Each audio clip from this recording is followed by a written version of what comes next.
I should have known better than to wear the diamond bracelet to his charity gala. Should have realized that nothing escapes Dante Salvatore's notice, especially not something that glitters and catches the light the way my grandmother's antique bracelet did as I reached for a champagne flute from the passing waiter's tray. The moment his obsidian eyes locked onto the delicate chain of diamonds encircling my wrist, I felt the shift in the air, that electric charge that always preceded his storms, and the entire ballroom seemed to freeze in anticipation of what was coming next, as if every person in their designer gowns and tailored tuxedos instinctively understood that they were about to witness something dangerous unfold. He had been across the room just seconds before, surrounded by politicians and business moguls who hung on his every word, men who controlled millions but still bent their knees to Dante's will. And I had been admiring the way he commanded that space with nothing more than his presence, the way his broad shoulders filled out that custom Armani suit in midnight black, the way his dark hair was styled with just enough disorder to make you want to run your fingers through it and restore some semblance of order. But then his gaze had drifted from the conversation, scanning the crowd with that predatory awareness that never truly shut off. And when those dark eyes found me standing near the marble columns that lined the gallery, something in his expression shifted from polite engagement to laser-focused intensity that made my breath catch in my throat. He crossed the marble floor with the kind of grace that shouldn't belong to a man of his size and power, each step measured and deliberate, and the crowd parted for him without conscious thought, an instinctive response to the apex predator moving through their midst. I watched him approach with my heart hammering against my ribs, trying to read the expression on that devastatingly handsome face, those sharp cheekbones and strong jaw that could have been carved from granite, those full lips that I knew could be soft and demanding in equal measure. And I saw something there that made my stomach drop with a mixture of fear and anticipation that had become far too familiar in the 3 months since this undefined, complicated thing between us had begun. His hand closed around my wrist like a vice, not hard enough to hurt, but firm enough that I couldn't have pulled away even if I'd wanted to. And the heat of his palm against my skin sent electricity racing up my arm, despite the warning bells clanging in my head. "Who bought you that bracelet, Mira?" His voice was velvet wrapped around steel, smooth and cultured on the surface, but with an undercurrent of something sharp and dangerous that most people never heard unless they'd crossed him.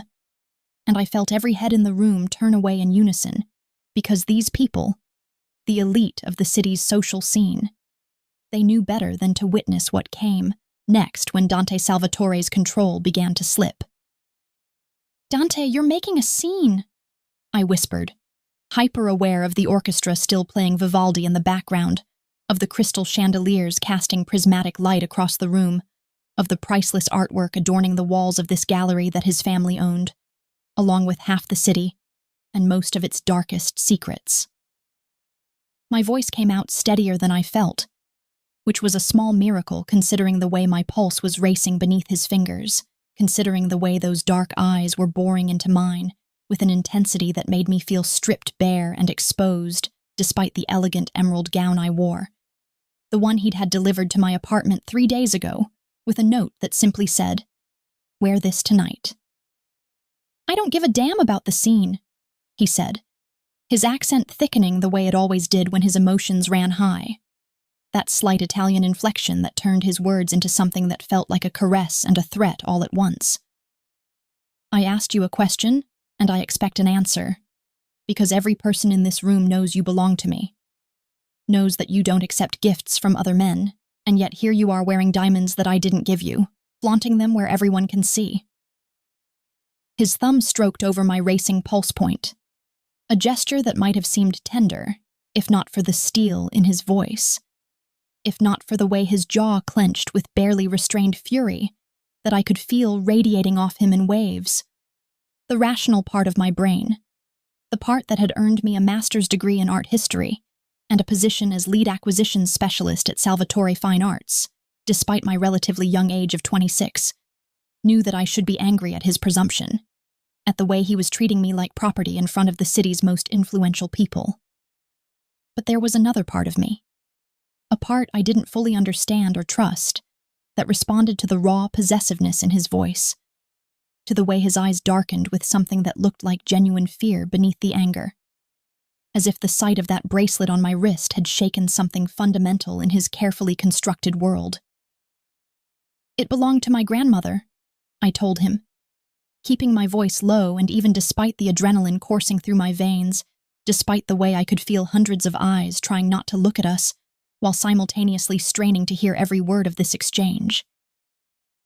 "She left it to me when she passed away 5 years ago, and I wore it tonight because it makes me feel close to her, not because some man bought it for me, not because I'm trying to send you some kind of message or play games with your head." The words came out with more bite than I'd intended, my own temper starting to flare in response to his accusation. Because how dare he assume? How dare he think so little of me after everything we'd been through in these past 3 months? Something flickered across his face, an emotion too quick for me to name before his expression hardened again into that mask of controlled fury that he showed the world when he needed to remind people why his family had ruled this city's underworld for 3 generations. "We're leaving," he said. Not a request, but a command. And before I could protest, he was already guiding me through the crowd, with his hand still wrapped around my wrist, leading me past the sculptures and paintings that I had personally acquired for this collection, past the champagne fountains and elaborate floral arrangements that had cost more than most people made in a year, toward the private corridor that led to the gallery's back offices, where he conducted the business that had nothing to do with art and everything to do with the empire he'd inherited at the age of 28, when his father had been gunned down in a restaurant downtown. I stumbled slightly in my 4-inch heels, trying to keep pace with his longer strides, and immediately his other hand came to steady me at the small of my back, that automatic protective instinct that coexisted so strangely with his controlling nature, the duality that defined everything about Dante Salvatore. We reached one of the private viewing rooms, the kind reserved for VIP clients who wanted to examine potential acquisitions away from prying eyes, and he pulled me inside before closing and locking the door behind us, with a finality that made my heart race even faster. The room was smaller than the main gallery, intimate and dimly lit, with velvet-covered walls in deep burgundy and a single spotlight illuminating the antique desk where I sometimes conducted private sales, where I played my role in the legitimate side of his family's business, while trying not to think too hard about what funded the paychecks and the luxury and the lifestyle that had become my reality. Dante released my wrist only to cage me against the desk with his body, his hands planted on either side of my hips, trapping me without actually touching me, and the heat radiating from him in the confined space made it hard to think clearly, made it hard to remember why I should be angry instead of aroused by this display of raw, unfiltered emotion. "Show me," he demanded, his voice dropping to that low register that vibrated through my chest and settled somewhere much lower. And when I just stared at him in confusion, he reached down and carefully, almost reverently, lifted my wrist to eye level. "Show me every detail of this bracelet. Tell me everything about it. Because I need to know, Mira. I need to understand why you would wear something that I didn't give you. Why you would let another man's gift touch your skin, even if that man has been dead for decades." His fingers were gentle now, as they traced the delicate platinum chain, following each diamond's placement with the kind of attention to detail that made him so dangerous in business, that allowed him to spot a lie or a weakness from a mile away. I watched his face as he examined the bracelet, saw the way his brow furrowed in concentration, the way his lips pressed into a thin line, and I realized with a jolt that this wasn't just jealousy or possessiveness or the need to control that seemed hardwired into his DNA. This was fear, raw and visceral, the kind of fear that came from somewhere deep and wounded, from experiences that had taught him that the people you love will betray you, that gifts and gestures mean hidden agendas, that trust is a weakness that gets you killed in the world where he'd been raised. "My grandmother bought it for herself in 1952, I said softly, watching his expression carefully as I spoke, watching the way his fingers continued their exploration of the antique jewelry with an almost obsessive focus. "She was a seamstress in Naples, Saved for 2 years to afford it. Wore it on the day she married my grandfather, and every anniversary after that for 53 years until he died. And then she wore it every day until her own death, because she said it reminded her that she had been loved completely by a good man. My voice cracked slightly on the last words. The memory of my grandmother's stories, of her weathered hands showing me this bracelet and telling me about true love and devotion, about the kind of partnership that survived poverty and war, and the simple wearing down of time. Dante's hands stilled on my wrist, and when he looked up at me, I saw something raw and unguarded in those dark eyes, something that looked like longing, mixed with regret, mixed with a hunger so intense it made my knees weak. "Why didn't you tell me about it before?" he asked, and there was an edge of accusation there, but also genuine confusion, as if he couldn't fathom why I would keep any part of my life separate from what we shared, why I would maintain boundaries when he'd already claimed so much of me. "Because you never asked," I replied, holding his gaze even though every instinct screamed at me to look away, to protect myself from the intensity of this moment. "Because in 3 months of whatever this is between us, you've taken me to your bed, you've shown me off at events, you've made it clear that no other man should dare approach me.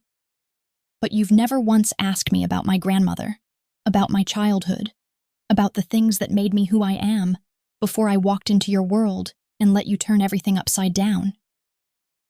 The words poured out of me in a rush, all the frustration and confusion and longing that I'd been holding back since this started, since the night he'd cornered me at a gallery opening and looked at me like I was a masterpiece he intended to acquire regardless of the cost. His jaw clenched, and I saw the muscle tick there. Saw the way his control wavered for just a moment before he pulled himself back together with visible effort, that iron discipline reasserting itself even as his eyes betrayed the chaos underneath. "Come to my office tomorrow," he said, stepping back abruptly and leaving me cold despite the warmth of the room, despite the heat that still pulsed between us like a living thing. "Bring everything, every gift you've ever received, every piece of jewelry, every item that has meaning to you, because I need to see it all, need to know the story behind every single thing that touches your skin."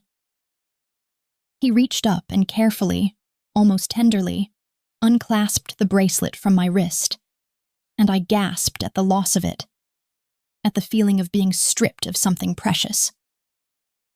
"Dante, you can't just—" I started to protest, reaching for the bracelet, but he held it up and away from me, examining it under the light with the same intensity he'd used to authenticate a painting or evaluate a business deal, and something in his expression made the words die in my throat. "I'm having this appraised and verified," he said, pulling a silk handkerchief from his pocket and wrapping the bracelet with a care that contradicted his harsh words. "I need to know everything about it, need to confirm your story, need to make absolutely certain that this is what you say it is, and not something else entirely. Not a gift from someone who thinks they can stake a claim on what belongs to me." He slipped the wrapped bracelet into his inside jacket pocket, right over his heart, and the symbolism of that gesture wasn't lost on me even through my mounting anger and disbelief. "You're being completely unreasonable," I said, my voice rising despite my attempts to maintain composure, despite the knowledge that arguing with Dante Salvatore when he'd made up his mind was like arguing with a force of nature. "That bracelet is mine. It's one of the few things I have left of her, and you have no right to take it. No right to treat me like I'm some kind of criminal just because I wore a piece of jewelry that you didn't personally approve." I was shaking now, a combination of anger and hurt and something else that I didn't want to examine too closely, something that felt dangerously like heartbreak. He moved so quickly that I didn't have time to react, crowding me back against the desk and cupping my face with both hands, forcing me to meet his eyes, to see the storm raging there that matched my own turbulent emotions. "I have every right," he said, his voice dropping to a dangerous whisper that sent shivers down my spine despite my fury, despite everything. "Because you're mine, Mira Castellano, mine in every way that matters, and in my world that means I protect what's mine, I verify what's mine. I eliminate any threat to what's mine, even if that threat is just a ghost from the past, or a piece of jewelry that shouldn't mean anything but somehow feels like everything. His thumb stroked over my cheekbones, and I could feel the tremor in his hands, could see the war being waged behind those dark eyes, between the need to control and the fear of losing control completely. Then maybe you need to decide what I actually am to you, I said, my voice barely, above a whisper now, all the fight draining out of me as the emotional exhaustion of this confrontation settled into my bones. Because I can't keep doing this, can't keep being yours when you won't even tell me what that means, won't let me in past the walls you've built so high that sometimes I wonder if you even remember what it's like to trust someone, to love someone without turning it into an investigation or a business transaction. The confession hung between us, heavy with implications that I hadn't meant to voice, with truths that I'd been trying to ignore. He stared at me for a long moment, his expression unreadable, and then he stepped back and headed for the door without another word, leaving me standing there with my heart in pieces and my mind reeling from everything that had just happened. But just before he unlocked the door, he turned back, and the look on his face was so raw, so vulnerable, that it stole what little breath I had left in my lungs. "Tomorrow, my office, 10 a.m., he said, and it wasn't a request or a command this time, but something closer to a plea, something that suggested he needed this as much as he wanted it. Bring everything, and I'll tell you exactly what you are to me. I'll show you why I can't stop myself from needing to know every detail, why the thought of any other man's gift on your skin makes me want to burn this entire city to the ground just to prove a point." And then he was gone, the door closing behind him with a soft click that sounded like a promise and a threat all wrapped into one. I slumped against the desk, my legs finally giving out, and touched my now bare wrist where my grandmother's bracelet had been just minutes before, where the ghost of Dante's fingers still lingered on my skin like a brand. Tomorrow I would go to his office, would bring him the evidence he demanded, would step further into this dangerous game we were playing, and I had absolutely no idea if I was walking toward salvation or destruction, toward the answers I needed, or toward a possessive obsession that would consume us both. But as I caught sight of my reflection in the antique mirror hanging on the wall, saw the flush on my cheeks, and the wild look in my eyes, and the way my chest heaved with each breath, I knew with absolute certainty that I wouldn't stay away, couldn't stay away, because Dante Salvatore had already claimed parts of me that I hadn't known existed, and now I needed to know if this consuming fire between us would forge us into something stronger, or burn us both to ashes in the attempt. The bracelet incident had triggered something feral in Dante Salvatore, something primitive and possessive that refused to be caged by the veneer of civilization he wore so carefully in public. And as I stood outside his office at precisely 10 a.m. the following morning, with a designer tote bag filled with the remnants of my life before him, I couldn't decide if I was walking into a confession or an execution. The Salvatore building dominated the financial district like a monument to power, all glass and steel rising 30 stories into the gray morning sky. And somewhere up there on the top floor, behind mahogany doors and walls that had witnessed God knows what kind of deals and decisions and violence, Dante was waiting for me with the patience of a predator, who knew his prey would come willingly into the trap. His assistant, a sharp-eyed woman named Elena, who had worked for the family since before Dante was born, and who seemed to know every secret the Salvatores had ever kept, looked up from her desk as I approached and gave me a look that was equal parts sympathy and warning. "He's been here since 6 this morning," she said, her Italian accent thick and musical, and she gestured toward the heavy double doors that led to Dante's private domain. "Hasn't eaten, hasn't taken any calls, just sitting in there waiting for you like a man possessed, and I've worked for this family long enough to know when one of them has gone past the point of reason and into territory that leads to either wedding bells or warfare." She stood and walked to the doors, knocking twice before pushing them open, and I caught the meaningful look she gave me as I passed. something in her expression suggesting that she'd seen this pattern before and knew how it ended. Dante's office was exactly what you'd expect from a man who controlled an empire built on equal parts legitimate business and carefully concealed criminal enterprise, decorated with antique furniture that had probably witnessed more history than any museum piece. Walls lined with first edition books and original artwork that I had authenticated myself. Floor-to-ceiling windows offering a panoramic view of the city he ruled from this tower. He stood with his back to the door, hands in the pockets of perfectly tailored charcoal trousers, white shirt rolled up to his elbows, revealing tanned forearms corded with muscle. And even from across the room I could feel the tension radiating off him like heat waves rising from summer pavement. "Close the door and lock it," he said without turning around, his voice that same dangerous calm that I'd come to recognize as the warning before the storm. And I did as he asked, because some part of me understood that what was about to happen required absolute privacy, required the kind of vulnerability that neither of us could afford to show the world. "Put the bag on my desk and then sit down in the chair across from it, because we're going to go through every single item you brought. We're going to discuss every gift you've ever received. And we're not leaving this room until I'm satisfied that I know every person who has ever tried to claim a piece of you, every man who has ever looked at you and thought he had the right to give you something that would make you think of him."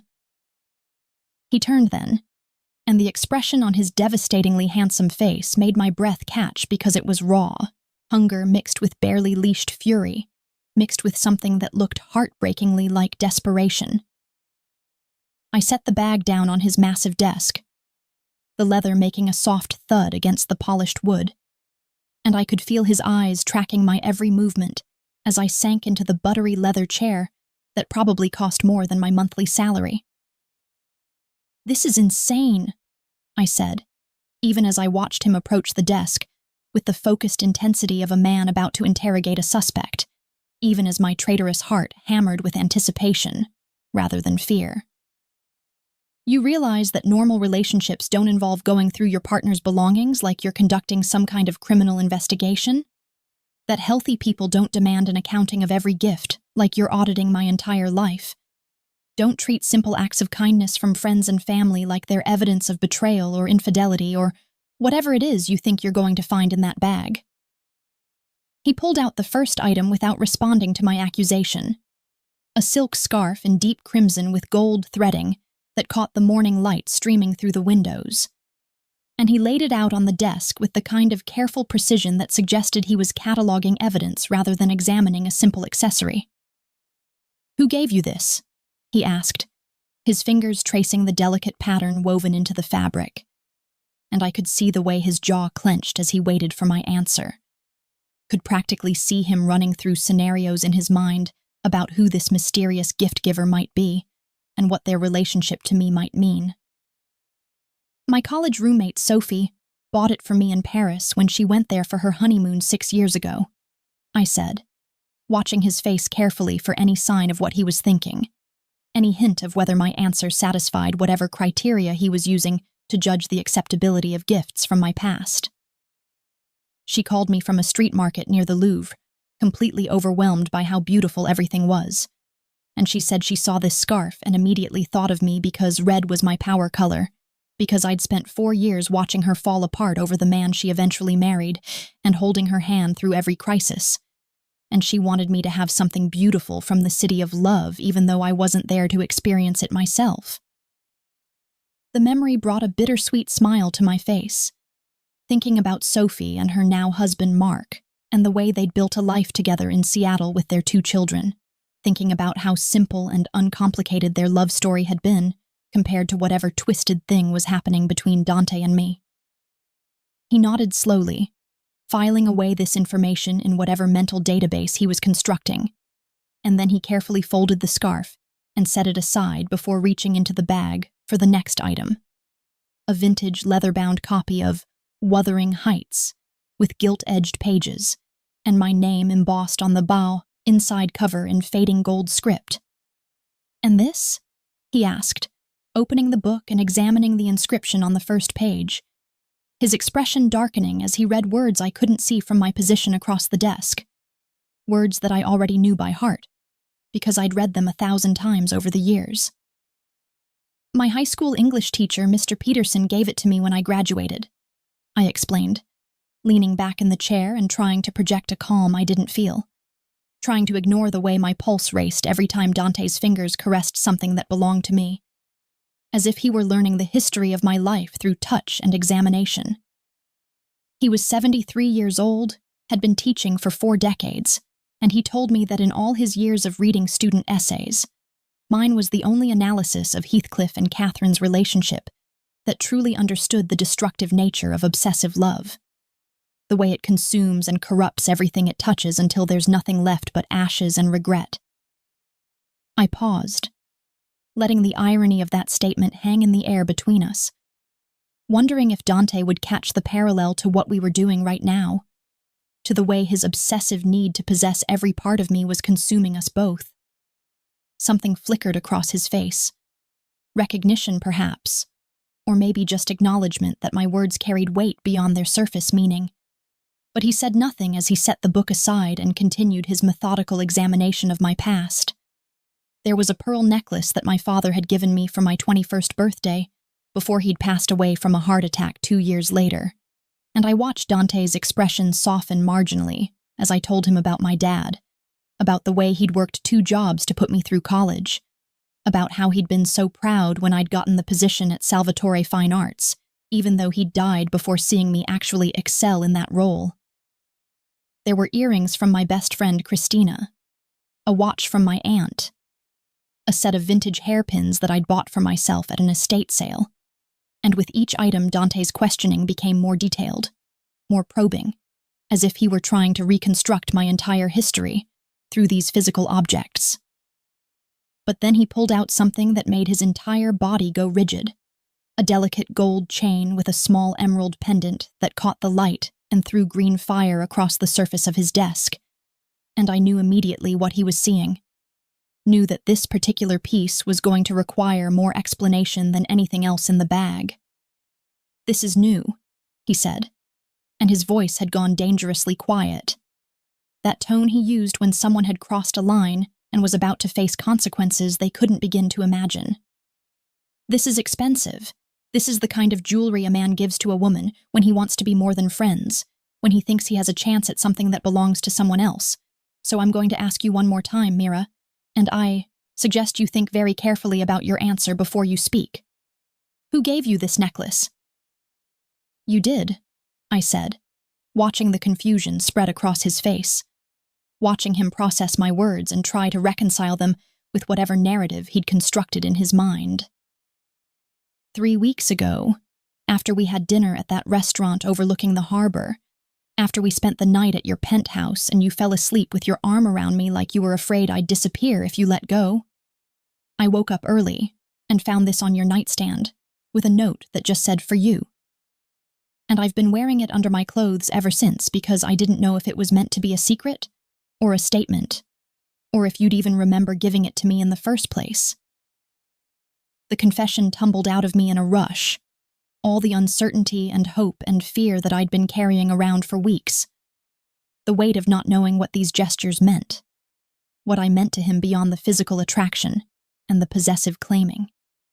He stared at the necklace for a long moment, and I could see the exact instant when memory surfaced, when he recalled the night in question, and the impulse that had driven him to leave that gift. And the expression that crossed his face was so vulnerable, so utterly unguarded, that it made my chest ache with emotions I wasn't ready to name. "I bought it the day after our first night together," he said, his voice rough with an emotion that might have been regret or longing or some complicated mixture of both.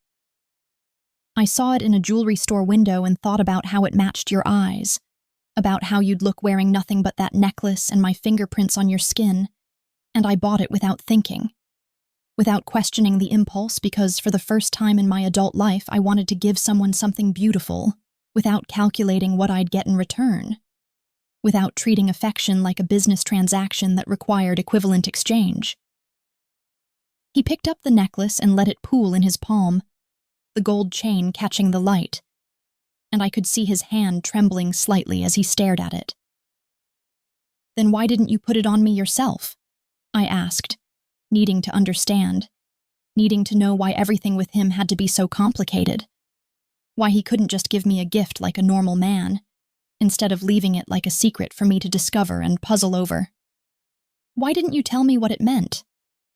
Why didn't you say anything about it when you saw me the next day? Why do you make everything into a mystery, or a test, or some kind of challenge that I'm supposed to navigate without a map or instructions? The frustration bled through in my voice. All the accumulated confusion of 3 months spent trying to decode a man who seemed determined to remain an enigma, even as he demanded complete transparency from me. Dante set the necklace down carefully and moved around the desk with predatory grace, pulling me up from the chair and into his arms before I could protest or prepare myself for the onslaught of sensation that always came when he touched me with intention. "Because I'm terrified," he said against my hair, his breath warm on my temple, his arms wrapped around me like iron bands that I had no desire to escape. Because the last woman I loved, the woman I was engaged to marry 5 years ago, wore jewelry from another man for 6 months, before I discovered she was sleeping with Victor Constantine, feeding him information about my family's operations, helping him plan an attack that nearly killed me and did kill 3 of my men, including my best friend Marco, who took a bullet meant for my head. The words came out in a rush, raw and painful, and I felt him shudder against me as he dragged up memories that he'd clearly buried deep and tried to forget. I pulled back just enough to look up at his face, to see the pain etched in every line, to understand finally where this obsessive need to control came from, why the sight of my grandmother's bracelet had triggered such an extreme reaction. Her name was Valentina, he continued, one hand coming up to cup my face with a gentleness that contradicted the violence in his story. She was beautiful and cultured and everything a man in my position was supposed to want, and I gave her everything. Trusted her with secrets that could have destroyed my family. Let her into parts of my life that no one else had ever seen. And she used all of it to betray me. Used my love as a weapon to help my enemies. Wore gifts from him while she lay in my bed and pretended to love me back. His thumb traced my cheekbone, and I could see him struggling with whether to continue, whether to show me more of the wounds that had shaped him into the man who now held me. "The bracelet she wore," he said, his voice dropping to barely above a whisper. "It was platinum and diamonds, almost identical to your grandmother's, and she told me it was a family heirloom from her dead mother. Wore it every day like a symbol of her devotion to family and tradition. And I believed her because I wanted to believe her. Because I was young and stupid and thought that love meant trust without verification, that you could give someone your heart and not worry about them crushing it just to prove they could." He released me abruptly and turned away, running both hands through his dark hair in a gesture of frustration that I'd seen before, when he was fighting against emotions he didn't know how to process, when the carefully constructed walls around his heart threatened to crumble under the weight of what he was feeling. After I found out about her betrayal, after I dealt with Victor's attempt on my life and cleaned up the mess she'd helped create, I had the bracelet examined by a jeweler who specialized in estate pieces, he continued, his back still to me, his shoulders rigid with tension that I wanted to ease but didn't know how. Turned out it wasn't an heirloom at all, but a commissioned piece, something Victor had made for her as a symbol of their real relationship. Something she wore every day as a secret fuck you to me and my family while she played the role of devoted fiancée. And I was too blinded by what I thought was love to see the truth that was literally dangling from her wrist. He turned back to face me, and the look in his eyes was pure devastation, mixed with barely controlled rage at the memory, at the humiliation of being played so completely by someone he'd trusted. I understood then. Understood the interrogations and the possessiveness and the need to verify every story, every gift, every piece of my history. Because in his world, trust had consequences measured in blood and betrayal. Because love had been weaponized against him in the cruelest possible way. Because he'd learned that the cost of letting someone in could be measured in lives lost and empires threatened. "So when you saw my bracelet last night," I said slowly, pieces clicking into place, "you didn't just see jewelry from an unknown source, you saw Valentina's bracelet. You saw betrayal and lies and the possibility that I might be doing to you what she did, playing you while I belonged to someone else." "Yes," he said simply, the admission raw and honest in a way that Dante rarely allowed himself to be.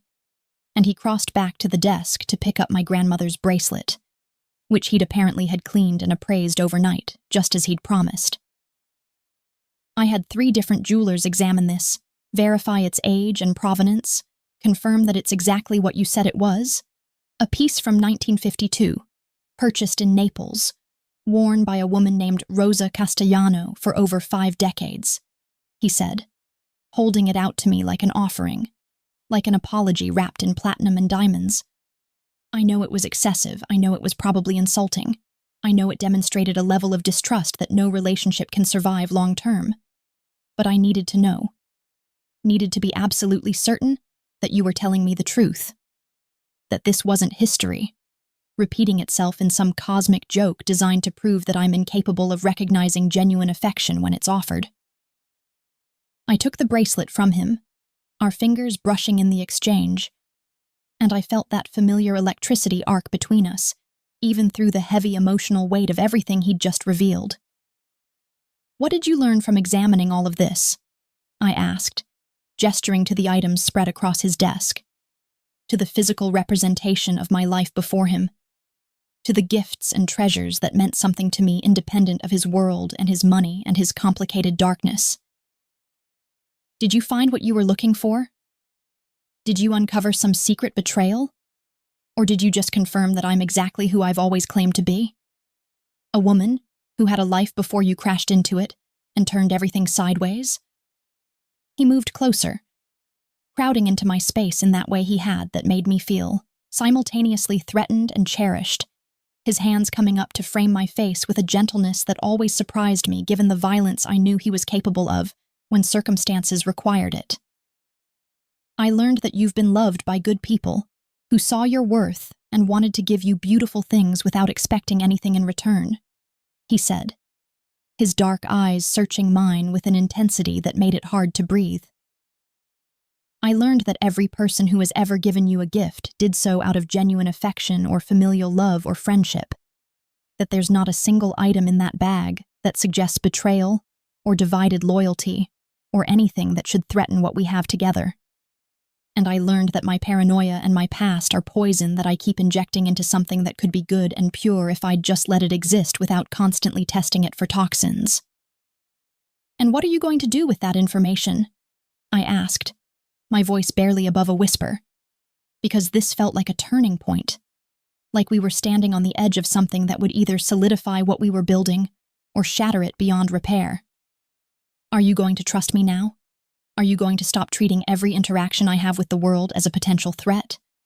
Or are you going to keep interrogating me about every gift, and every friendship and every part of my life that exists independent of you, until I can't breathe anymore under the weight of your suspicion?" Instead of answering with words, he pulled me against him and kissed me with a desperation that spoke of apologies and promises and fears that ran so deep they'd probably never be fully excavated. And I kissed him back. Because despite everything, despite the controlling behavior, and the invasive questions and the way he'd taken my grandmother's bracelet without permission, I understood him now in a way I hadn't before, understood that his darkness came from wounds that had never properly healed, that his possessiveness was just fear wearing a different mask. When he finally pulled back, we were both breathing hard, and he rested his forehead against mine in a gesture of intimacy that somehow felt more vulnerable than anything else we'd shared. "I'm going to try," he said, and the honesty in those 3 words meant more than any elaborate declaration could have.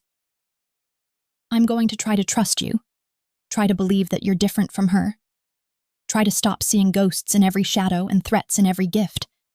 But you need to understand, Mira, that this doesn't come naturally to me. That everything in my world has taught me that trust is a luxury I can't afford. That letting my guard down is an invitation to get stabbed in the back, by the people I love most. He paused, his hand sliding down to grip my waist like he was afraid I might disappear if he didn't hold on tight enough. But I'm also going to ask you for something in return. Something that might seem unreasonable, but that I need if we're going to make this work, if we're going to move past this constant cycle of suspicion and reassurance. What do you need? I asked, already knowing that whatever he was about to request would probably cross some boundary, would probably require me to give up more of my independence or privacy or autonomy, but also knowing that I was going to seriously consider it anyway, because walking away from Dante Salvatore was starting to feel impossible, even when staying meant navigating minefields of his trauma and trust issues. He released me and walked back to his desk, pulling out a small leather notebook from the top drawer, along with an expensive fountain pen, and he held them out to me with an expression that was equal parts hopeful and resigned to rejection. "I want you to write down everything," he said, and when I started to protest, he held up one hand to forestall my objection. Not for me to read, not for me to examine or interrogate or use as evidence in some investigation into your loyalty, but for you to have, for you to keep as a record of your life before us, of all the people who loved you and the gifts they gave and the memories attached to each one. Because I'm realizing that in my need to verify your past, I've been inadvertently asking you to defend it, to justify the fact that you had relationships and friendships and a full life before I came along and tried to own every piece of you. I took the notebook, running my fingers over the supple leather cover, trying to understand what he was really asking for here, what this gesture meant in the context of everything else that had happened. "And what will you do with this information once I've written it down?" I asked, needing to know his endgame, needing to understand if this was genuine progress or just another manifestation of his need to control and catalog every aspect of my existence. "Nothing," he said, and the simplicity of that answer shocked me more than any elaborate explanation could have. "It's for you, for your peace of mind, so that when I inevitably have another moment of paranoia or jealousy or fear that you're going to turn out like she did, you can show me that book and remind me that you've always been honest, that you've never hidden anything from me except to protect your own privacy and dignity, that the life you lived before me was full of genuine love and connection that has nothing to do with betrayal or deception." He paused, and I could see the vulnerability in his expression, the way he was offering me something that resembled trust even if it wasn't quite there yet. "And maybe, if I'm very lucky and you're incredibly patient, eventually I'll be able to look at a gift someone gives you, or a bracelet you wear, or a friendship you maintain without immediately assuming the worst, without letting Valentina's ghost poison everything good that's trying to grow between us." I stood there holding the notebook, processing everything that had happened in the past 24 hours, trying to reconcile the man who had dragged me out of a gala and demanded to interrogate my jewelry with the man who was now offering me a way to document my history, independent of his scrutiny. And I realized that Dante Salvatore was the most complicated, contradictory, infuriating person I'd ever met, and also somehow the only person I wanted despite all the very valid reasons I should run as fast and far as I could in the opposite direction. "This is insane," I said again, but this time there was less accusation in my voice and more resignation, more acceptance of the fact that nothing about us was ever going to be simple or straightforward, or anything resembling what normal people would consider a healthy relationship. "Completely insane," he agreed, and the ghost of a smile played at the corners of his mouth, the first genuine lightness I'd seen from him since this whole situation had started. "But I find myself not particularly interested in sane or reasonable when it comes to you, Mira Castellano, which is either the first sign that I'm finally healing from what Valentina did to me, or the clearest indication that I'm about to make all the same mistakes again with someone who will eventually realize that loving me requires accepting a level of damage that most people aren't willing to deal with." He reached out and tucked a strand of hair behind my ear, his touch gentle despite the darkness in his words, despite the warning implicit in what he'd just said. "There's something else I need to tell you," he said, and the shift in his tone made my stomach drop with anticipation, with the knowledge that whatever came next was going to change things between us, in ways I couldn't yet predict. The reason I reacted so strongly to your bracelet, the reason I can't seem to stop myself from interrogating every aspect of your life, isn't just about Valentina and what she did, though that's certainly part of it. There's another element to this that I haven't told you yet. Something that happened 3 weeks ago that's been driving me crazy with paranoia and possessiveness, and the overwhelming need to make absolutely certain that you're loyal to me and only me. Because the consequences of being wrong about you aren't just personal heartbreak or emotional devastation. They're potentially catastrophic in ways that could get both of us killed. He paused, his expression darkening with whatever he was about to reveal, and I felt my heart start to race with genuine fear for the first time since this conversation had started. Because the look on his face suggested that we were about to venture into territory far more dangerous than jealousy, or trust issues, or even past betrayals. I thought the interrogations would stop after the bracelet incident. Thought that Dante's confession about Valentina and his promise to try trusting me meant we'd turned some kind of corner in this twisted relationship we were building. But I was spectacularly, dangerously wrong about what would happen next. Because if anything, his obsession intensified over the following days, transformed from jealous interrogation into something that looked almost like devotion on the surface but carried undercurrents of possession so deep and consuming that I found myself drowning in the attention, even as part of me thrilled at being the focus of such intense, unwavering fixation. The morning after our conversation in his office, I woke up to find a security detail waiting outside my apartment building. 2 broad-shouldered men in expensive suits, who introduced themselves as Marco and Stefano, and explained with apologetic expressions that Mr. Salvatore had assigned them to ensure my safety during my daily routines, which was his way of saying that I would now be followed everywhere I went, watched and monitored and protected in ways that felt more like surveillance than genuine concern for my well-being. I called him immediately, my hands shaking with fury as I pressed his number and waited through 2 rings before his dark voice answered with a warmth that suggested he'd been expecting this reaction. "Before you start yelling at me about invasion of privacy and controlling behavior," he said, cutting off my prepared tirade before I could launch into it, "I need you to understand that the threat I mentioned yesterday is very real, very serious, and very specifically targeted at anyone I care about. Which means you're now on a list of potential targets for people who want to hurt me through the most effective means possible. And I would rather have you angry at me for being overprotective than dead in an alley somewhere because I was too concerned with respecting your independence to keep you safe from men who wouldn't hesitate to use you as leverage against me."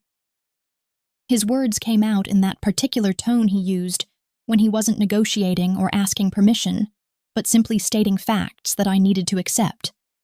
And the underlying fear in his voice, barely perceptible beneath the authoritative delivery, made my anger falter even as my rational mind screamed that this was exactly the kind of escalation that should send me running. "What threat?" I demanded, lowering my voice because I was standing on the street outside my building and the security detail was definitely within earshot, probably reporting every word of this conversation back to Dante even as we spoke. "What aren't you telling me about what happened 3 weeks ago?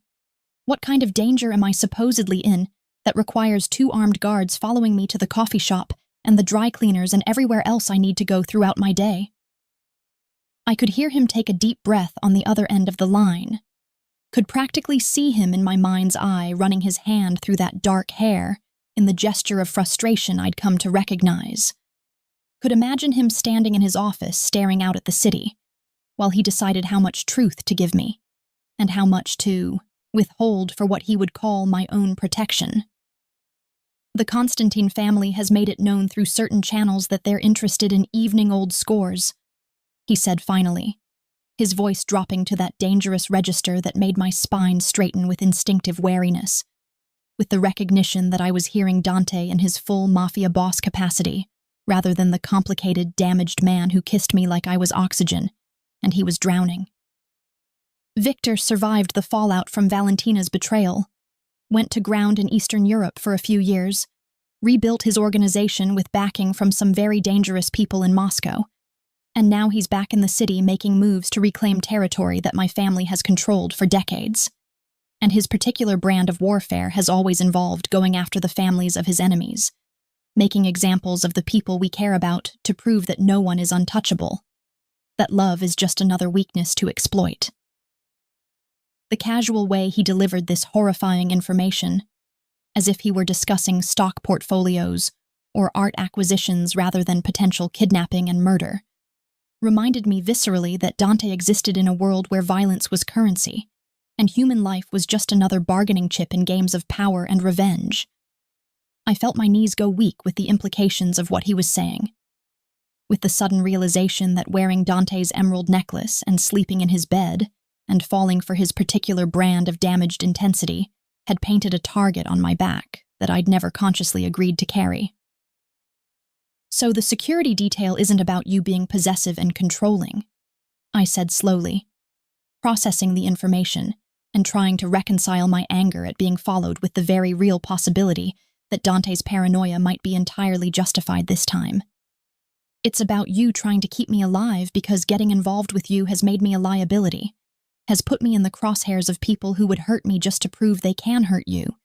And you didn't think to mention this rather significant detail before you started claiming me as yours in front of everyone who matters in your world.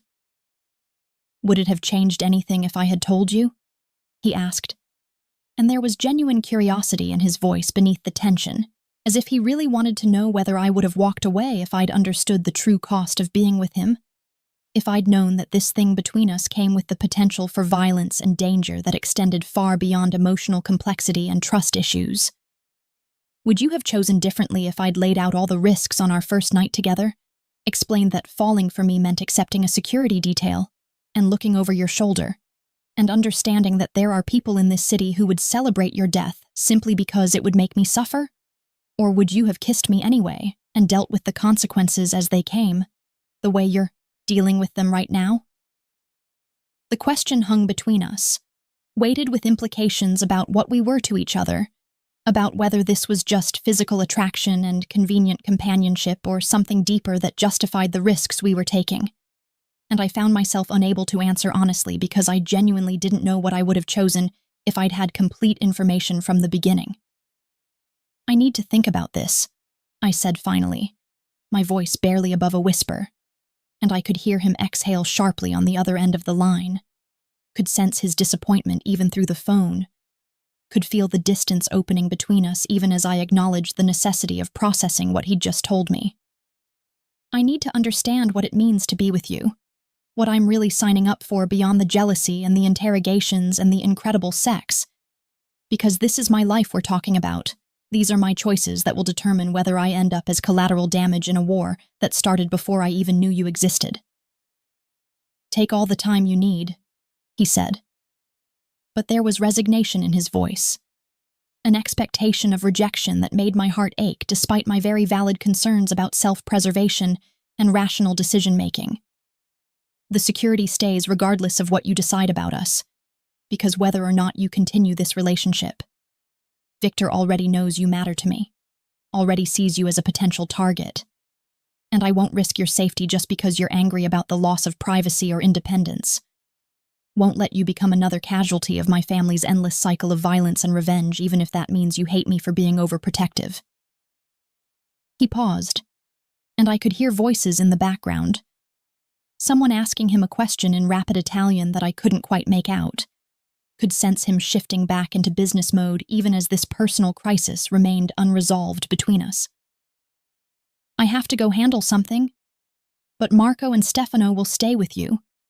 Will keep you safe even if you're furious about their presence, and when you're ready to talk about this properly, about what it means for us and what you need from me to feel secure in this relationship, I'll be here waiting to have that conversation regardless of how long it takes you to get there. The call ended before I could respond, leaving me standing on the sidewalk with my phone in my hand and 2 security guards flanking me at a respectful distance. And I realized with a mixture of fear and something that felt dangerously like anticipation that my life had fundamentally changed in ways I was only beginning to understand, that I'd crossed some invisible threshold that couldn't be uncrossed regardless of whether I chose to continue down this path with Dante, or tried to extricate myself from the dangerous world he inhabited. The next few days passed in a blur of carefully monitored routine, with Marco and Stefano becoming fixtures in my daily existence, silent shadows who drove me to work and waited outside my apartment and checked every restaurant before I entered for potential threats that I couldn't see, but that they'd been trained to anticipate. And I found myself oddly comforted by their presence even as I resented the necessity of it, even as I struggled with the knowledge that this was my reality now, whether I wanted it or not.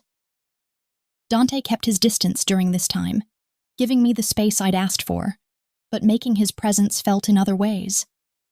In the fresh flowers that appeared in my office every morning, with notes that simply said things like, "Thinking of you," or "Miss the sound of your voice." In the way my favorite coffee order appeared on my desk precisely when I needed the caffeine boost most. In the small gestures that demonstrated attention and care even from across the city.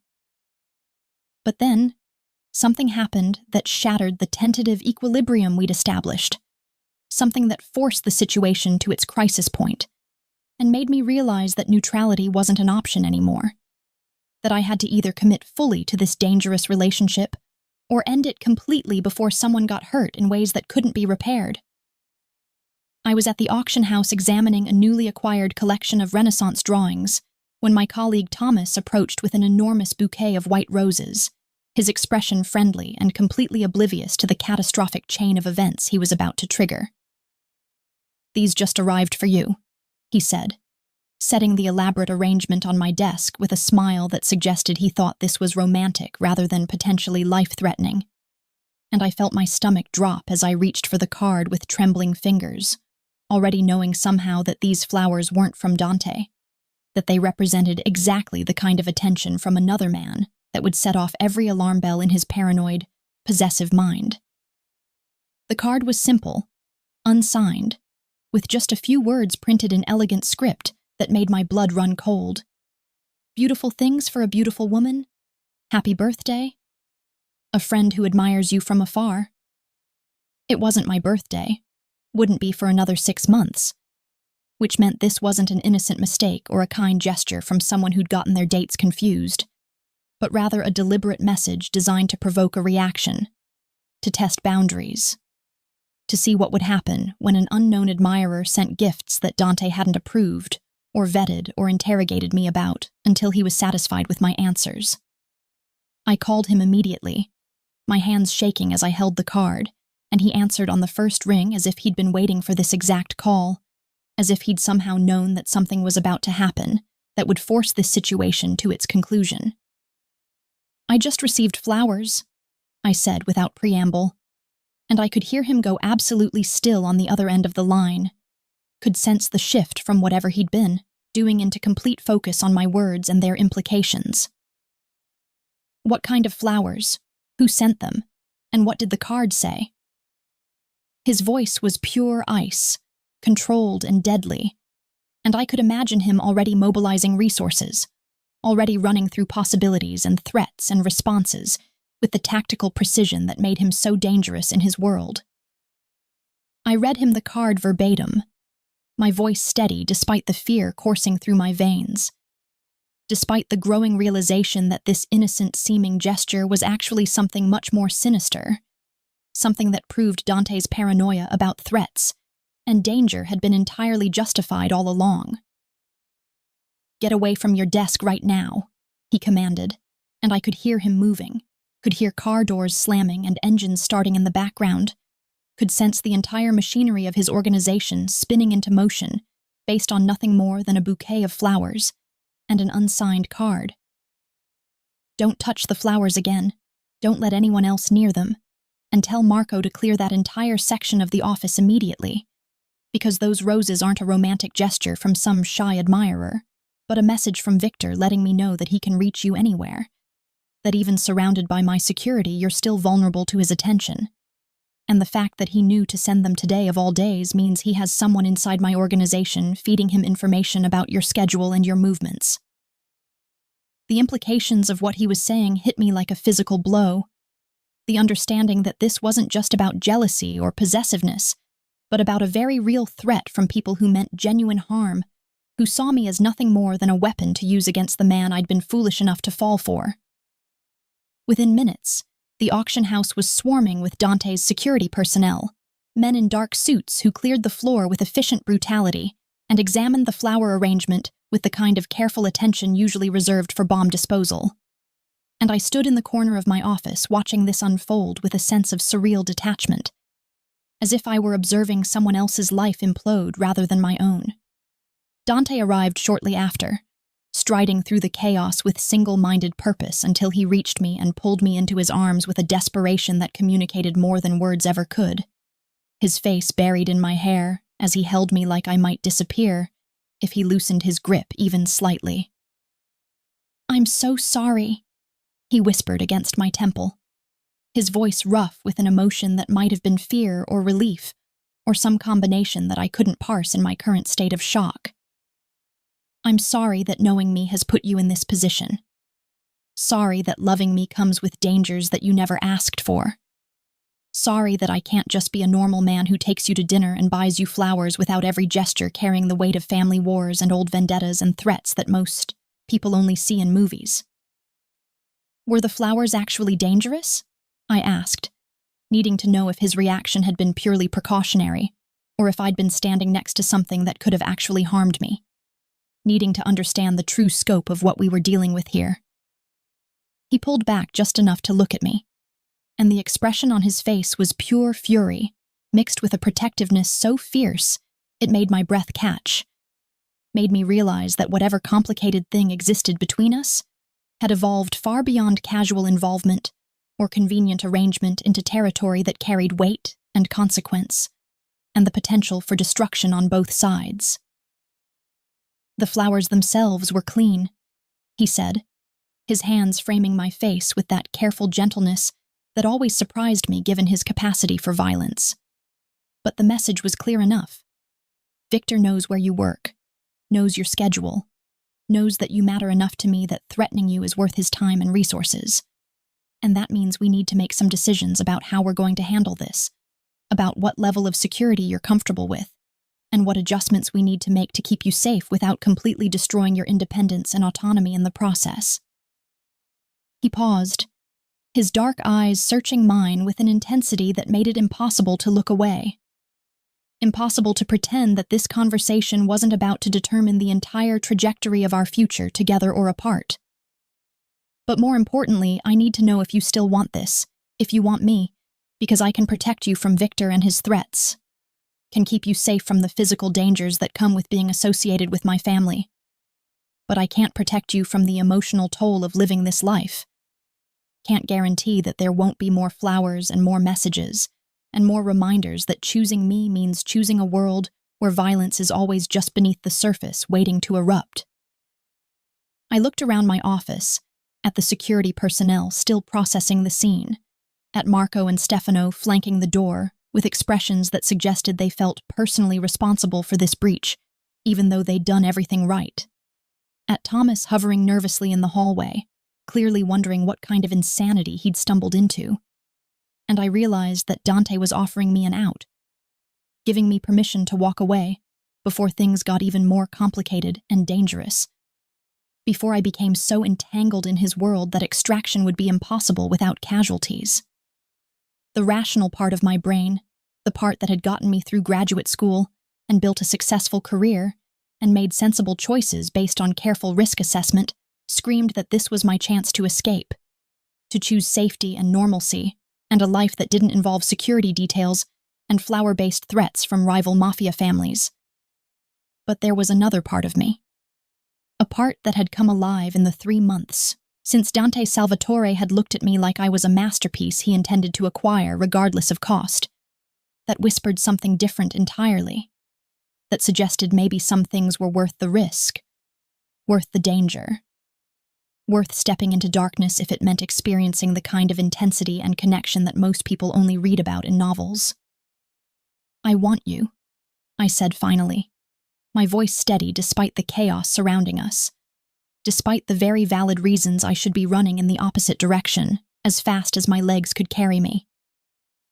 "I want you, even though you're possessive and controlling and have more issues than any human should reasonably be expected to work through, even though being with you means accepting security details and threats from people who want to hurt you through me, even though every rational part of my brain is screaming that this is the worst possible decision I could make for my safety and peace of mind. The relief that flooded his expression was so profound, so genuine, that it transformed his entire face from the hard mask he showed the world into something vulnerable and almost boyish. And he kissed me with a reverence that felt like worship and a hunger that felt like desperation. And I kissed him back while security personnel pretended not to notice, and my career reputation probably took a hit that I'd have to deal with later, but in that moment couldn't bring myself to care about. When we finally broke apart, both breathing hard, he rested his forehead against mine in that gesture of intimacy that had become our signature, that moment of connection that felt more profound than any of the physical intimacy we'd shared. "Then we do this properly," he said, his voice rough with emotion and determination, and I could see him shifting into the strategic mindset that made him so effective in his role, could watch him already planning and calculating and figuring out how to navigate this situation in ways that would keep me safe while respecting my autonomy as much as possible. "You move into my penthouse where security is already established, and the building is controlled by people I trust. You let me assign a full protection detail that will accompany you everywhere until we've neutralized the Victor situation. And in return, I promise to be honest with you about threats and dangers rather than trying to shield you with selective information. I promise to explain my security decisions rather than just implementing them and expecting you to accept without question. And I promise to work on the jealousy and possessiveness that has nothing to do with legitimate threats, and everything to do with my own damage and inability to trust even when trust is earned." "That's a lot of promises from a man who interrogated me about my grandmother's bracelet less than a week ago," I said. But there was no heat in my words, just acknowledgement of how far we'd come, and how far we still had to go. Just recognition that we were both damaged and complicated, and probably terrible for each other, in ways that would become increasingly apparent as this relationship progressed. What happens if you can't keep those promises? What happens when your need to control everything collides with my need for independence? What happens when the security requirements start to feel like a cage rather than protection? "Then you tell me," he said simply, as if the solution were that straightforward, as if communication could solve problems that were rooted in trauma and fear, and the fundamental differences in how we'd been raised to view the world and relationships. "You tell me when I'm crossing lines? You call me out when I'm being unreasonable? You push back when the security feels oppressive rather than protective. And I promise to listen even when every instinct I have is screaming at me to tighten control rather than loosen it, even when trusting you feels like standing on the edge of a cliff waiting to fall." He cupped my face in his hands, his thumbs stroking over my cheekbones in that absent gesture of affection that suggested he needed the physical contact as much as I did, needed the reassurance that I was real and present, and choosing this despite everything. "I can't promise to be easy to love, Mira. Can't promise that my jealousy and possessiveness will disappear overnight just because I've made some declarations about doing better. But I can promise that you matter enough to me to try, to work on the damage that Valentina left behind, to build something with you that's based on actual trust rather than just surveillance and verification." "What you're describing sounds like an actual relationship," I said, unable to keep the wonder out of my voice, unable to hide how much this shift meant to me after months of undefined territory and emotional ambiguity, after wondering if I was just a convenient distraction or something more substantial that might actually have a future. Like something with commitment and partnership and actual emotional intimacy beyond just incredible physical chemistry and shared danger. Like something that might actually last beyond the next crisis, or threat, or moment, when your paranoia convinces you that I'm secretly betraying you with imaginary rivals. "That's exactly what I'm describing," he confirmed, and the certainty in his voice made my heart do something complicated in my chest, made me realize that I'd been waiting for this without acknowledging how much I needed to hear him claim me properly, needed him to define what we were in terms that went beyond possession and control into territory that actually resembled love, even if neither of us was quite ready to use that word yet. "I'm claiming you, Mira Castellano, officially and completely, making it known to every person in my world and yours that you're mine and I'm yours, that we're building something together that matters enough to fight for, enough to take risks for, enough to work, through trauma and trust issues, and all the complicated damage we both carry from our respective pasts. And what happens now? I asked, acutely aware that we were still standing in my office surrounded by security personnel and evidence of Victor's message, that this wasn't exactly the romantic setting for the conversation we were having, that real life was going to intrude on this moment very soon, with logistics and security protocols, and all the practical considerations that came with choosing to stay with someone whose enemies sent threatening flower arrangements. What's the immediate plan for dealing with Victor and keeping me safe and figuring out who inside your organization is feeding him information about my movements? His expression darkened with barely controlled fury at the mention of the mole, and I saw the Mafia boss surface again, the man who ruled an empire through carefully calculated violence and unwavering loyalty expectations. I handle Victor the way my family has always handled threats to what we value, he said, and there was something absolutely terrifying in his tone, something that reminded me viscerally that Dante Salvatore was capable of brutality that I'd only seen hints of, that the protection he offered came with a cost measured in other people's suffering. I make it clear that touching you means declaring war on the entire Salvatore organization, that any further attempts to use you as leverage will be met with the kind of response that serves as a permanent deterrent to anyone else who might consider similar strategies. And I find the person who betrayed my trust by feeding information to my enemies, and I make an example that ensures no one else will make the same mistake. The cold certainty in his voice should have frightened me, should have made me reconsider this entire decision to stay with him.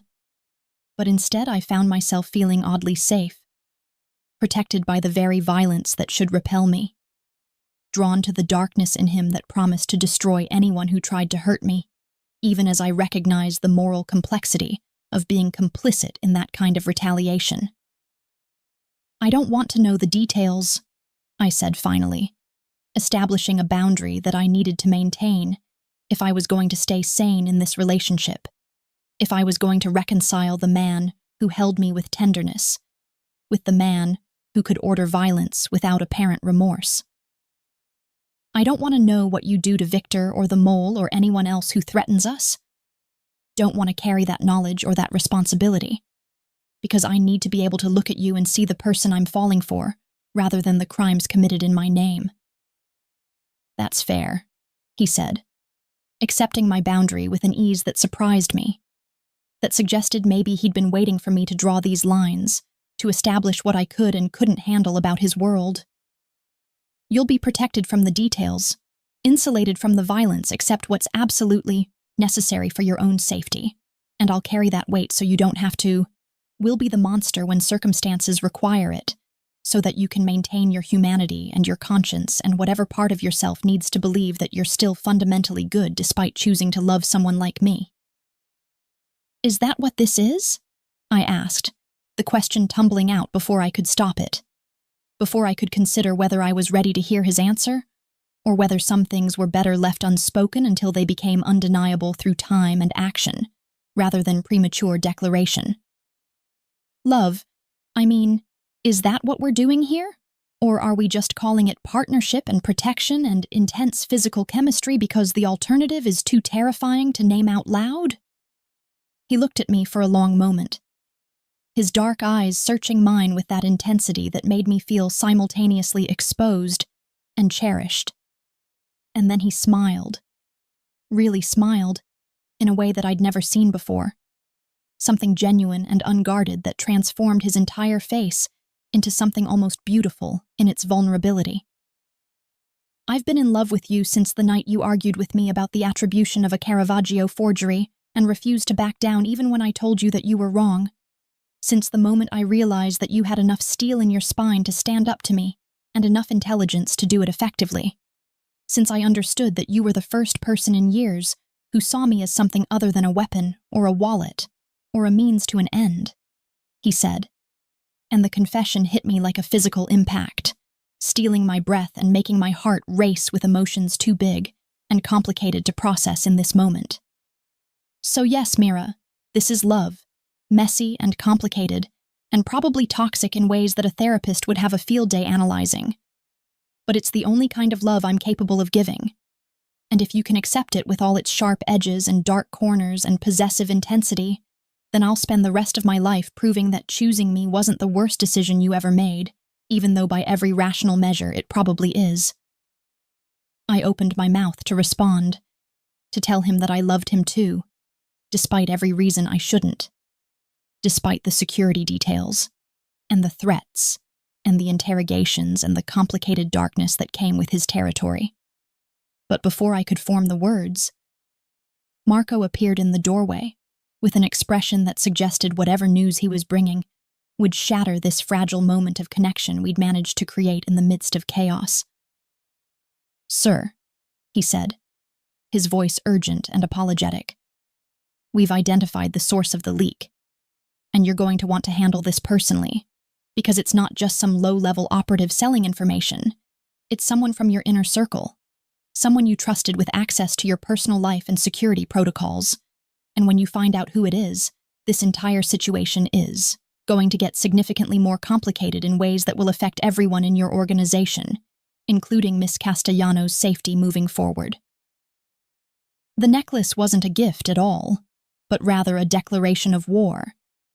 And Dante's reaction when the small black box appeared on my desk at the auction house 3 days after we'd identified the mole in his organization proved that I'd stepped irrevocably into a world where love and death danced on the same razor's edge, where every gesture carried weight that extended far beyond its surface, meaning into territory mapped by violence and revenge, and the kind of strategic thinking that treated human relationships as nothing more than pieces on a chessboard to be sacrificed when circumstances demanded it. The box itself was unremarkable. Simple black velvet with no card or identification. But the moment I opened it and saw the blood-red ruby pendant nestled against white satin, something in my gut twisted with the certain knowledge that this wasn't romance, but rather a threat wrapped in the trappings of affection. A message from someone who understood exactly how to weaponize the language of gifts that Dante had been so obsessed with interrogating and cataloging and verifying since the night he'd seen my grandmother's bracelet at the gala. I called him immediately, my hands trembling as I held the box at arm's length like it might explode or release some kind of poison gas.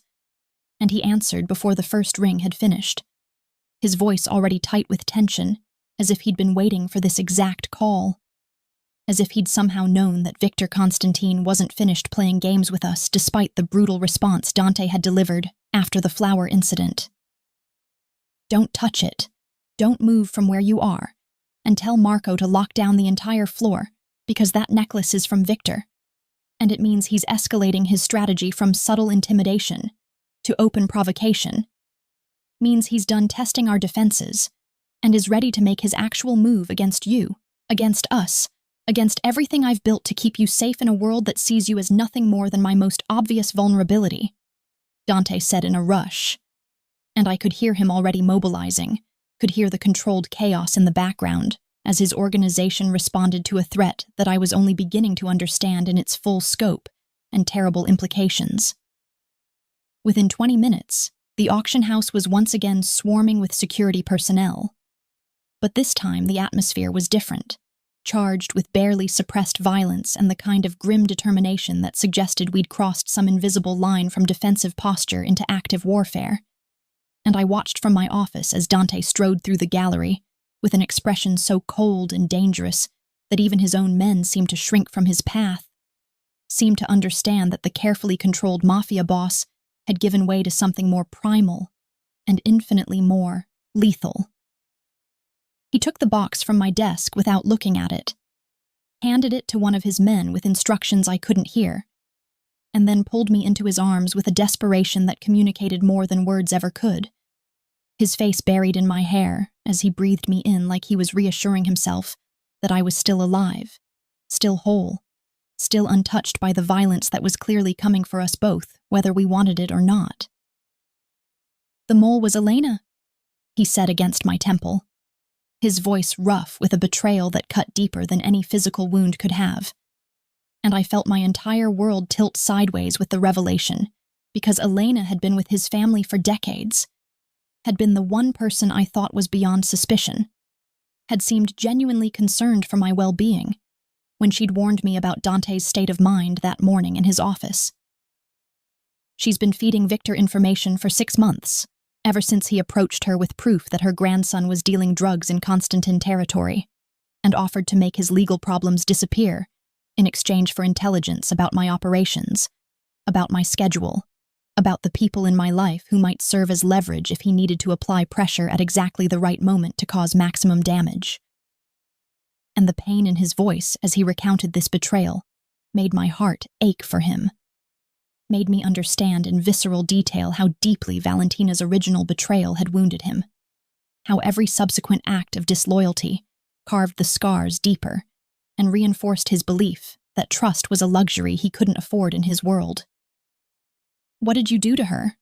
I asked, needing to know even though I'd established boundaries about not wanting details of his violence, needing to understand what kind of man I'd committed myself to loving, what he was capable of when someone he'd trusted turned against him in ways that threatened not just his empire but the people he cared about most. He pulled back just enough to look at me, and the expression on his face was complicated, layered with regret and resignation, and a hardness that suggested he'd made peace with the darker aspects of his nature, long before I'd come into his life to complicate his carefully constructed emotional defenses. "I gave her a choice that was more mercy than she deserved," he said, his hands framing my face with that gentle possessiveness that had become familiar, that made me feel simultaneously cherished and owned in ways I was still learning to navigate. She could face my justice, which would have been swift and final, and would have served as the kind of example that prevents future betrayals, or she could disappear, take her grandson and whatever money she'd managed to save and leave the city permanently, never to return or contact anyone from her old life again. And in exchange, I would let Victor believe that I'd dealt with her in the traditional way, would maintain the fiction that betraying me carries the ultimate price even when I choose mercy over vengeance. He paused, searching my eyes for judgment or condemnation, or perhaps just understanding of the impossible position he occupied, the constant balancing act between the violence expected of him and the humanity he tried to preserve despite everything his world demanded. "She took the second option," he continued, his thumb stroking over my cheekbone in that absent gesture of affection that grounded us both. "Left last night with her grandson, and enough money to start over somewhere far from the reach of both families. And I let her go because you make me want to be better than what this life has made me. Make me want to find alternatives to the brutal simplicity of violence even when violence would be easier and more effective, and more in line with what's expected of someone in my position." The confession hung between us, weighted with implications about how much I'd already changed him, about whether love could genuinely reform someone shaped by generations of organized crime, or whether we were both just fooling ourselves into believing that redemption was possible for a man with so much blood on his hands. "The necklace is his response to Elena's disappearance," I said, understanding clicking into place with sickening clarity, understanding that Victor had sent the ruby pendant not as a random threat, but as a specific message about consequences and escalation, about what happened when Dante chose mercy over the brutal justice that their world expected. "He's telling you that showing weakness, even kindness disguised as tactical decision-making, will be punished, that letting Elena live was a mistake that he intends to exploit, that I'm going to pay the price for your moment of humanity because in his mind that's poetic justice, making you regret the choice to be merciful by using it against the person who inspired that mercy in the first place." "Yes," Dante confirmed, and the single word carried so much weight, so much fury barely held in check, that I could practically feel the violence coiling in him like a spring wound too tight, ready to explode outward at the slightest provocation. Which is why we're not waiting for him to make his next move, why we're not playing defense anymore and letting him dictate the terms of this engagement, why I'm going to do what I should have done the moment he sent those flowers, and end this threat permanently, before he has another opportunity to touch you, or threaten you, or send you jewelry, that's meant to remind us both that no amount of security can completely protect you from someone determined enough to cause harm. His voice had gone cold with determination, and I recognized the shift happening in real time. The transformation from the complicated man I loved into the ruthless Mafia boss who had survived and thrived in a world that destroyed weaker men. And some part of me mourned the necessity of that transformation, even as I understood that this was who he'd always been, that the tenderness he showed me was the exception, rather than the rule in a life defined by strategic violence. "What are you planning?" I asked, fear creeping into my voice despite my best efforts to remain calm, despite my understanding that this was inevitable from the moment I'd chosen to stay with him after the flower incident. From the moment I'd acknowledged that loving Dante Salvatore meant accepting all of him, including the parts that terrified me and challenged every moral principle I'd been raised to value. "What are you going to do to Victor? And what role am I supposed to play in whatever strategy you're developing? Because I refuse to be just a passive victim waiting to be rescued. Refuse to sit safely in your penthouse while you wage war on my behalf, without any input or agency in decisions that will determine whether I live or die, or end up as collateral damage in conflicts that started before I was even born?" His expression shifted at my words, surprise flickering across his features, before being replaced by something that looked almost like pride, like respect for the steel in my spine that had attracted him in the first place. And he kissed me hard and fast before pulling back with a smile that was all dangerous edges and predatory intent. "Then you're going to help me set a trap," he said, and the certainty in his voice suggested he'd already been planning this, had already factored my involvement into whatever strategy he was developing to end Victor's threat once and for all. "You're going to use your art world connections and your reputation for authenticity to create an auction that Victor won't be able to resist. A once-in-a-lifetime opportunity to acquire a piece so valuable and rare that he'll have to surface personally to bid on it. And when he does, when he steps into territory thinking he's untouchable because it's a public event with witnesses and rules and the veneer of civilization, that's when we'll show him that some rules only apply to people who aren't willing to burn the whole world down to protect what's theirs. They say the Mafia doesn't do happy endings, that people like Dante and me are destined to burn out in spectacular fashion, rather than fade gently into anything resembling domestic tranquility. But as I stood in the ruins of the Salvatore auction house with plaster dust coating my emerald gown and Dante's blood staining my hands from where I'd pressed them against the bullet graze on his shoulder, I realized with startling clarity that we were writing our own rules about what constituted survival and victory, and the kind of love that emerges from darkness rather than dissolving in its presence. The auction had gone exactly according to plan, right up until the moment Victor's men had opened fire, transforming my carefully curated exhibition of Renaissance masterworks into a war zone where priceless art became collateral damage, and the veneer of civilization shattered under the weight of violence that had been building for decades between families who'd forgotten how to resolve conflicts through anything other than bloodshed and strategic brutality. Victor himself lay dead 3 rooms away, brought down not by Dante's bullets, but by my quick thinking when I'd grabbed a centuries-old bronze sculpture and brought it down on his head as he'd aimed his weapon at Dante's back. And the look of absolute shock on the Russian mobster's face in that final moment would probably haunt my dreams for years to come, even as it filled me with a savage satisfaction that I hadn't known I was capable of feeling until someone I loved was threatened with immediate death. Dante had stared at me in the aftermath with an expression that cycled through horror and pride and something that looked heartbreakingly like gratitude. And then he'd pulled me into his arms, despite the pain from his wound, and kissed me with a desperation that tasted like relief and terror, and the understanding that we'd both crossed lines tonight that would fundamentally change who we were and what we could pretend to be in the comfortable fiction we'd been maintaining about my relationship to his world. "You saved my life," he said now, his voice rough with emotion and shock and the adrenaline crash that was starting to hit us both as the immediate danger receded and reality reasserted itself in the form of sirens approaching and his security personnel securing the scene and the terrible knowledge that we'd have to explain all of this to authorities who would ask questions we couldn't fully answer without revealing truths that needed to remain buried. "You killed a man to protect me," crossed a line that I never wanted you to cross, became complicit in violence that I've spent months trying to shield you from. And I don't know whether to be grateful that you're the kind of woman who can do what's necessary in a crisis, or devastated that loving me has turned you into someone capable of taking a life without hesitation when circumstances demand it. I'm both, I admitted, looking down at my trembling hands and the blood drying there.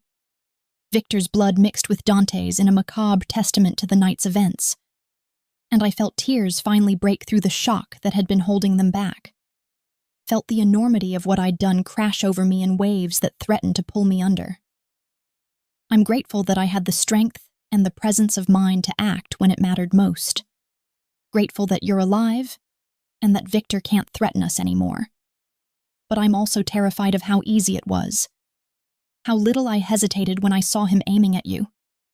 How my first and only thought was that I couldn't lose you, even if saving you meant damning myself in ways I don't fully understand yet, and probably won't for a very long time. The confession poured out of me in a rush. All the complicated emotions that came with discovering you're capable of violence when someone you love is in danger. With understanding that there's a darkness in everyone that just needs the right circumstances to surface and transform you into someone you don't entirely recognize. Dante cupped my face with his uninjured hand, forcing me to meet his eyes. And what I saw there was understanding and acceptance and a love so fierce it made my breath catch, despite everything that had just happened.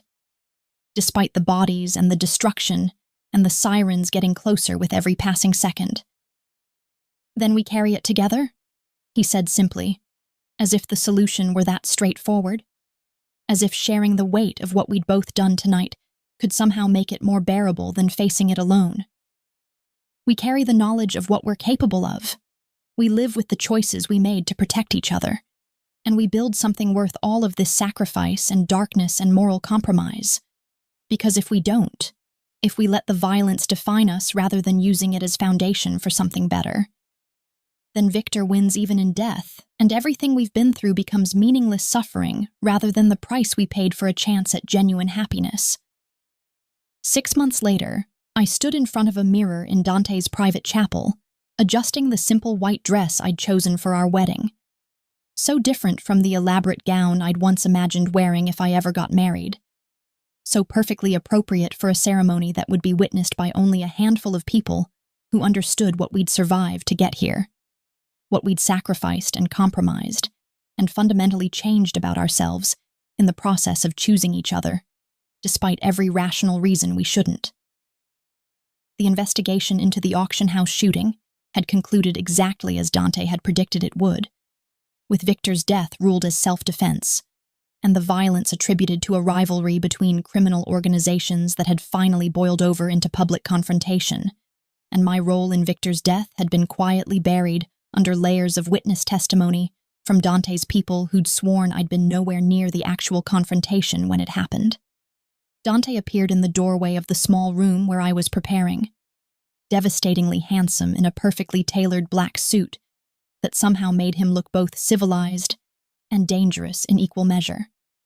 And he crossed to me with that predatory grace that still made my heart race, even after all these months of living together and learning each other's patterns and building something that resembled an actual partnership despite all the complications inherent in loving someone from his world. "Who bought you that bracelet?" he asked, with a slight smile playing at his lips, gesturing to my wrist where my grandmother's platinum and diamond bracelet caught the afternoon light streaming through the stained glass windows, and I recognized the callback to the night this had all started, to the question that had triggered everything that followed, including the interrogations, and the revelations and the violence that had ultimately brought us to this moment.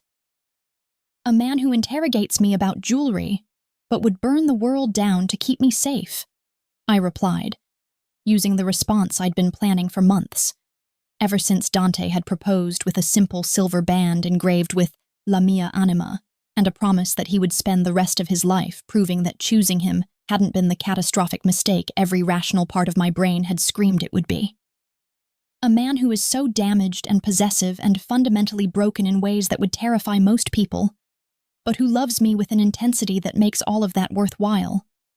who has shown me that darkness isn't something to run from, but rather something to walk through hand in hand with someone brave enough to face it alongside you. "Damn right I would," he said, closing the distance between us, and pulling me into his arms with a tenderness that still surprised me sometimes, that reminded me that beneath all the violence and control and strategic brutality was a man capable of profound gentleness when circumstances allowed it, when he felt safe enough to lower his defenses and show me the parts of himself that he'd hidden from the world for so long. "And I'll spend every day of our marriage making sure you never regret taking this leap with me, making sure that the life we build together is worth every sacrifice and moral compromise and moment of fear that brought us here, making sure that when you look back on the night you killed a man to save my life, you see it not as the moment you lost yourself, but as the moment you proved that love sometimes requires us to become more than we thought we were capable of being." We stood there in the quiet of the chapel, surrounded by centuries of history and the ghosts of everyone who'd made impossible choices in the name of love before us. And I realized that this was our happy ending, even if it looked nothing like what I'd once imagined happiness would feel like, even if it came wrapped in complexity and moral ambiguity, and the certain knowledge that our future would involve navigating darkness that most people only encountered in nightmares. The bracelet on my wrist caught the light as Dante lifted my hand to his lips, kissing my knuckles with a reverence that made my heart ache with emotions too big to name. And I thought about my grandmother and the 53 years she'd spent with a man who loved her completely. And I understood finally what she'd been trying to tell me when she'd given me this bracelet and told me stories about devotion that survived everything life threw at it. "Ready to become Mrs. Salvatore?" Dante asked. And there was vulnerability beneath the question.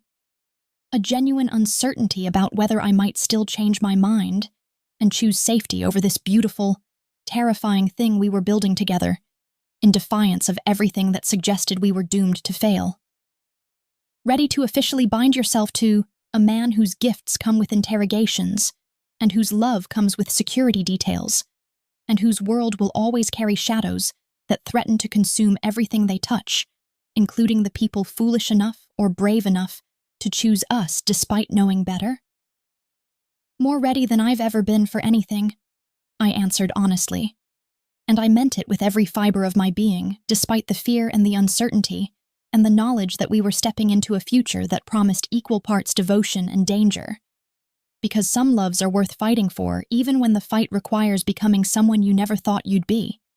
Even when happiness looks like standing in ruins with blood on your hands, and choosing to build something beautiful from the wreckage anyway.